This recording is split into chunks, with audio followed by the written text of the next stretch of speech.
জি,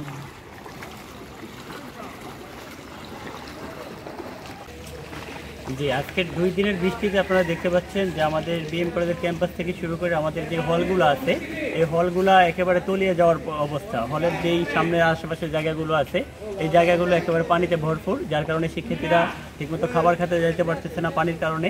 এমনকি আমাদের দিকদৃষ্ট সহ মুসলিম হল যারা আছে, এরা সবাই ভয়াবহ অবস্থায় আছে। আর আমাদের কলেজ প্রশাসনকে বারবার বলার পরও তারা আমাদেরকে আশ্বাস দেয়, কিন্তু আশ্বাস পর্যন্ত যাতে থেকে যায়, এরপর আর সংস্কার হয় না।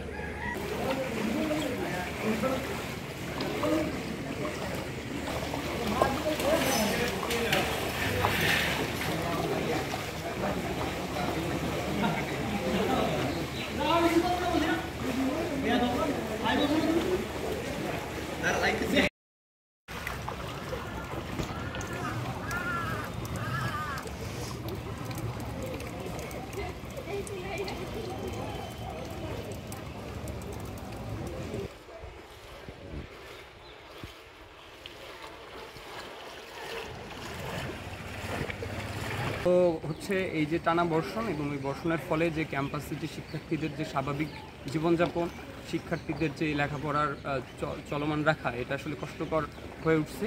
তো আমরা আশা করছি দ্রুত সময়ের মধ্যে প্রশাসন এটার কার্যকরী উদ্যোগ গ্রহণ করবে।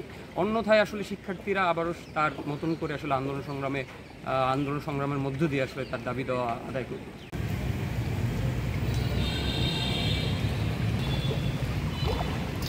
ক্যাম্পাসের অধিকাংশ জায়গায় জলাবদ্ধতার সৃষ্টি হয়েছে এবং এর ফলে আমরা যারা সাধারণ শিক্ষার্থী রয়েছি, আমাদের নিয়মিত ক্লাস করা, পরীক্ষা সহ ক্যাম্পাসের অন্যান্য কাজে আমরা অনেক বড় একটা সমস্যার সম্মুখীন হতে হচ্ছে।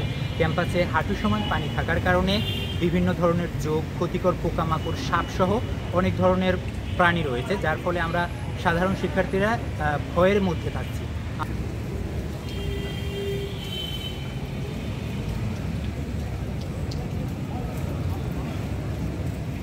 দিন ধরেই আমাদের এই পানির সাথে জীবনযাপন করতে হচ্ছে, এর নতুন কিছু নয়।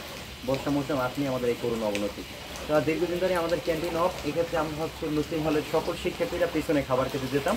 সেক্ষেত্রে আমাদের যে রাস্তাটা ছিল খাবার খাওয়ার, সেই রাস্তাটা এখন পানিতে অর্ধেক তলিয়ে গেছে এবং এটা হচ্ছে একদম গর্তের মতো হয়ে গেছে। সেখান থেকে আমাদের পারাপার করা খুবই কষ্টসাধ্য এবং এখানে যত ময়লার বাগার ছিল সব ওইখানে একটা নির্দিষ্ট স্থানে ফেলানো হতো, কিন্তু সেখানে এখন পানির সাথে ময়লাগুলো মেশে পানি দূষিত হয়ে গেছে। এই দূষণ থেকে আমাদের অনেক পানিবাহিত রোগ হতে পারে। আসলে আমরা এখন বলতে পারছি না যে আসলে আমাদের জীবনটা কত ঝুঁকিপূর্ণভাবে এখানে কাটছে আর এর সমাধান কি। এ থেকে কলেজ প্রশাসনের কোনো নজর এখনো আমরা পাইনি যে আমরা কীভাবে জীবনযাপন করছি মানব